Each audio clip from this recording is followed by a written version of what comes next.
Hey, what's up, guys? Welcome back to the channel.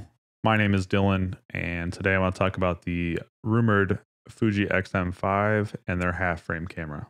Let's get into it. You are now watching lighthunter.d. So, X Summit is coming up pretty soon. It's October 14th. They're going to release a few things, according to Fuji rumors. One of them being the XM5, which is already shown in photos and shown on their site in a comparison. The XM5 is going to be another small APS-C camera with interchangeable lenses, and it's a little bit smaller than the XE4, but there is no viewfinder. A couple things of note: it has the film dial from the XT50, which was, well, let's just say not a good choice in my opinion. Other than that, it basically has the guts of an XS20 in this body, so 26 megapixel sensor, X trans, of course, the X processor 5, and yeah, pretty much just think of this as an XS20 in a really small body. Now, a few other things to add about this: they still don't have like a real pancake lens. I know the 18 mil is small, for example, or the 27 mil, but there's nothing that's like really flush to the body or like close to it, and that's still performant. You know, most of those are third-party like manual focus only options or like an M mount thing you could adapt. So again, you know, these manufacturers refuse to make pancake lenses, mostly I would say to protect their fixed lens cameras. So it's kind of this weird conundrum they can't really fix. They don't want to. So supposedly the XE5 is still coming. That line's not canceled because of this or anything, which makes sense because they basically have, you know, this entry level. Then they can upsell you on an EVF and then go beyond that to the other cameras, the XT5, XT50, etc., which are a bit bigger, have more dials, more fine control. But a lot of the Fujifilm bodies, you know, they have the same sensors, they have the same chips, all that. Like, there's a lot of overlap, so it gets very segmented and weird, where it kind of gets hard to choose because, you know, you might have one feature difference and practicality. Now, on the film dial inclusion, you know, frankly, I think it sucks. That's harsh or whatever, but it's actually, I have a similar critique of the Nikon ZF. As much as I fight myself every day to say that I don't want that camera, or that I don't want to trade in my Z7 for it because it's a beautiful camera. One of the major differences, the Z7 has like user mode slots. This is actually similar to like the Ricoh GR as well, where you can just go to a specific, you know, U1 and all your settings are there. You know how it's set up. You want to shoot black and white, whatever, that could be in a different setting, different shutter speeds, you know, all that. To me, it makes more sense to jump into a fully custom mode, even on Fujifilm. You know, people they set up their whole, you know, a fully dialed in preset, a tweaked photo sim or film sim. And it's not usually just changing the film sim. With something like this, if it's possible, through software or whatever, I think it's more useful to just have like fully switch to the different custom modes. Now onto the half frame rumors. This one's a head scratcher. Now I will say, I was talking about this on Threads, and let's just say we dreamed a dream. You know, I was wrong about the full frame rangefinder possibility, or the dream of that, you know, coming from a Japanese manufacturer. I do still think we'll see the Chinese one. I said that that was the start of this channel. That's still gonna happen. You know, maybe eventually a Japanese company will take up the mantle of, you know, the Epson RD1 and the many rangefinders they made in the past that they're definitely capable of doing. You know, maybe if they stop kissing the Leica ring someday and decide to make one, I think it'd be great to see. Maybe Nikon will carry the torch because they seem to be doing, you know, the most consumer friendly stuff these days. But yeah, I always made clear that that was, you know, wild speculation and fun. I didn't say it had any confirmation.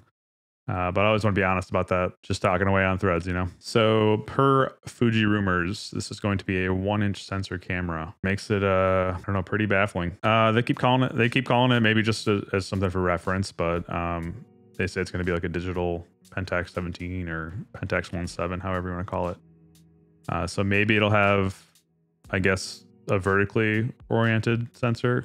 That's how you want to call it. Basically, we're, you know, holding the camera straight. It takes a portrait orientation photo. Maybe they do that, but I don't know. We've always just turned our cameras. So I don't know why we need this. I don't know who's clamoring for it, but it is Fujifilm. So I'm sure they can create demand somewhere. I don't know. It's maybe the most interesting or funny thing about this as a release or a possibility. It really just shows that, you know, the whole supply and demand thing is not correct. Basically that demand follows supply and demand itself is manufactured. Now, certainly at some point, people are going to get curious and ask, why are they making all these new cameras when I still can't get the old camera that I wanted?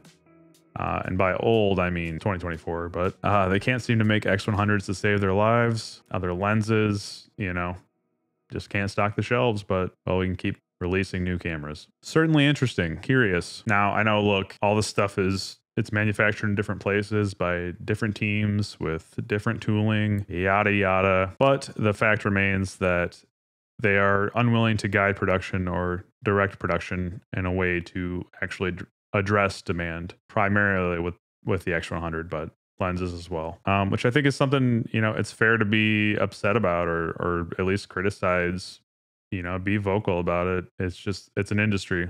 Let them know. Now, I think the Leicafication of Fujifilm will truly be complete when their fixed lens medium format camera comes out. It's supposed to have like a 28mm equiv, probably going to be astronomically priced. But yeah, why even mention Leica around all this? Like they always come up, right? Leica makes speculative financial assets that happen to be cameras.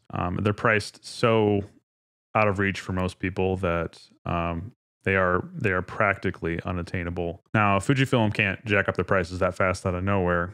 The market wouldn't tolerate it, but they can make their cameras practically unattainable by guiding production in a way that doesn't address demand. So they'll keep selling you these new releases along the way as they gradually hike prices and scalpers get a hold of these things and they'll just say they couldn't make enough. Prices must go up, rent must go up on photographers. And my final thoughts on these rumored cameras that I obviously don't have in hand. I think the XM5, you know, if it's good build quality, like apparently the XM1 was, it could be a fine little camera.